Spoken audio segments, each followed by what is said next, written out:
The Sony A7V has been released, and if you're watching this video, you probably watch other videos about the Sony A7V and how does it fare up to the competition. Well, let's go ahead and talk about it. I'm Javier. I'm a wedding filmmaker. I've been filming weddings now for the past 9 years, and I travel all over the country and abroad filming weddings. And cameras are an essential tool to my craft. It's what allows me to be able to capture true emotions and be able to create films that evoke emotions as well. And so, speaking of that, how does the Sony A7V fare up to the rest of the lineup, from Canon to Lumix to Nikon now? Where does it sit, and what are my opinions on the camera? Look, I'm going to share my opinions on the camera as a wedding filmmaker and how I'm going to be using the Sony A7V, but I also want to talk about the brand of Sony itself and what they've been doing. So let's start with Sony. Sony had to release a camera by the end of this year within this market price point and market range for users. The A7 IV has been out for quite some time, and it lacks some video features where everybody just kind of wanted more. We've had the problem with the rolling shutter. We've also been facing the problem with the 4K 60 crop, and some have experienced overheating. Especially if you're shooting 4K 60, you're probably going to overheat. 4K 24, I haven't had any issues. And matter of fact, right now I am filming with the Sony A7 IV. What I'm looking forward to with the A7V is fixing those problems with the camera. Now, again, Sony had to release a camera in Q4. The last year, we had the Sony FX2. The market really didn't receive it in the way maybe Sony would have thought. You know, being a cinema type body that can also take stills and have a viewfinder on it. If anything, I wish Sony would have used a sensor in the A7V and put that into the FX2. I think that would have been a better suited camera for that, but that's a whole different discussion. Sony had to respond. Do I think they knocked it out of the park? And that's the question right there. No, I do not. But with that being said, I still purchased the Sony A7V because it fixed all the needs on the A7 IV.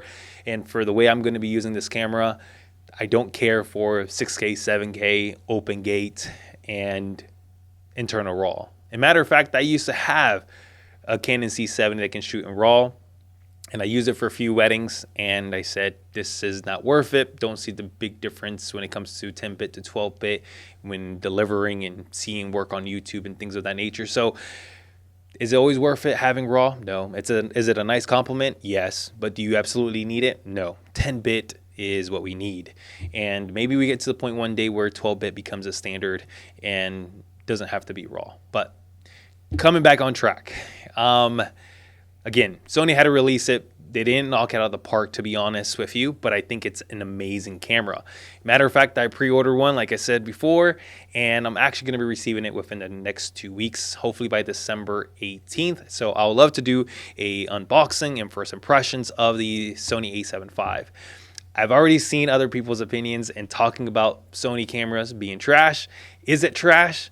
I don't think it's trash. I think it's an amazing camera that it does what it does.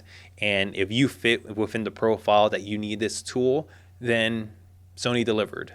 If you are looking for open gate, 6K, 7K, internal RAW, you know, all the specs, this isn't the camera for you. And don't come to Sony because there's no offerings that give you any of that right now.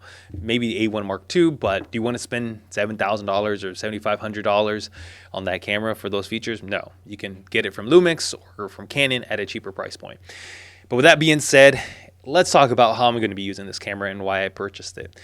I purchased it because it fixed all the issues I had with the A7 IV, which is the very first part, rolling shutter.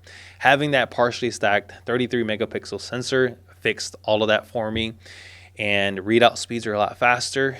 The other aspect I wanted was a full frame 4K 60. That fulfilled it. You also get two dual base ISOs, 800 and 8000. And from the tests I've seen or videos I've seen on YouTube, that looks really clean. So I'm excited about it, being able to do some tests for myself, because then I can really be able to pair this camera when I'm using my FX3s as well. So that is a nice feature.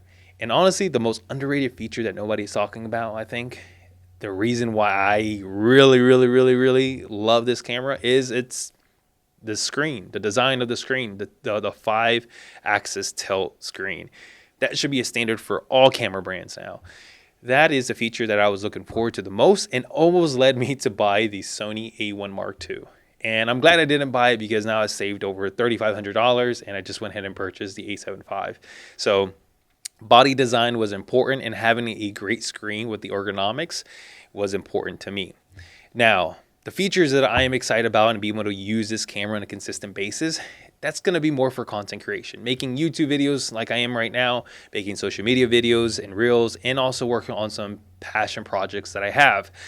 I own two FX3s, I own two FX30s, but I don't like using those cameras when it comes to my personal work or content creation because those are my workhorses, and I rather just leave it for weddings. I already have it rigged up and set up in a way with my time code and everything that I don't want to take everything apart. I'm one of those persons where if I buy something, it has one specific use, and I don't want to keep switching things over and over to do so. So I have the ability to purchase this camera, and I went ahead, I did, and it's going to be used for this specific purpose.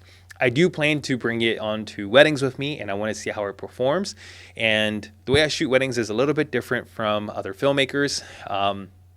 I actually just shoot with the camera in hand, but I also use a spider holster system. So I usually have two cameras on me, whether it's two FX3s or an FX3 and a VHS camera.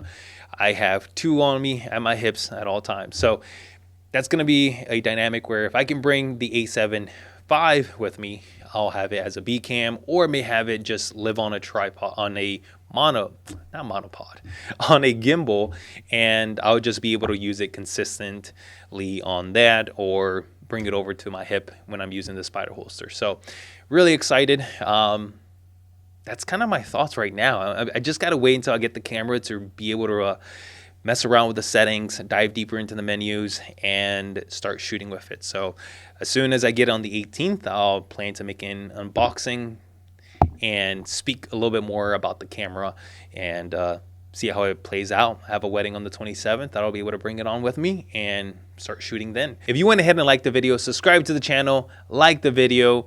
I'll be making all wedding filmmaking content, whether it's my approach or wedding filmmaking gear. I'll be creating a little bit of everything so you guys can take from it and I'll be able to apply into your wedding filmmaking business.